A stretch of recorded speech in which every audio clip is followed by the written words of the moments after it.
Электромобилдерди колдонуу боюнча аймактык лидер болуп калуу мүмкүнчүлүгүбүз бар. Бул тууралуу премьер-министр Мухаммедкалый Абылгазиев электр кыймылдаткычы бар транспорт каражаттарын колдонууну өбөлгөлөө жана 2019-2020 жылдарга карата Кыргызстанда кубаттоо инфраструктурасын түзүү маселеси боюнча кеңешмеде айтты.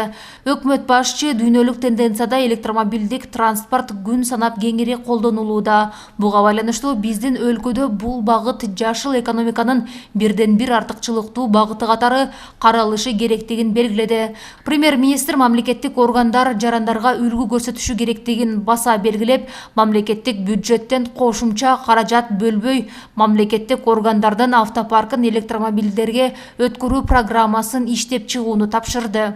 Электромобилдердин батареяларын кубаттоо үчүн электр энергиясына 1 сом 59 тыйын өлчөмүндө атайын баа бекитилет. Мухаммедкалый Абылгазиев Кыргыз Республикасынын салык кодексине өзгөртүүлөрдү демилгелөөнү жана электромобилдер үчүн КНС төлөөгө мораторий киргизүүнү тапшырды. Мындан тышкары транспорттун бул түрү унаа салыгынан жана комплекстик бөлүктөр жана кубаттоо инфраструктурасы үчүн кошумча нарк салыгынан бошотулмакчы. Жашыл экономика Кыргызстанда болуш керек деп атабыз баардыгыбыз тең. Анын ичинде экологияны бузбай турган, жарандарыбыздын ден соолугуна зыян аз боло турган биз ушундай автотранспорт болобу, технология болобу, өндүрүш болобу, бардыгы ушул багытта бизде өнүгүш керек.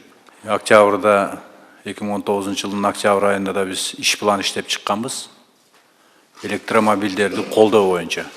Мына азыр статистикабызда ушу 100гө жакын электромобиль жүрүп атат деп айтылып атат. Буларды биз билесиздер, салыктан бошотконбуз. Бизде мамлекеттик органдардын колдонуп жаткан автотранспорттары. Биз өзүбүз үлгү болуп башташыбыз керек деп ойлойм.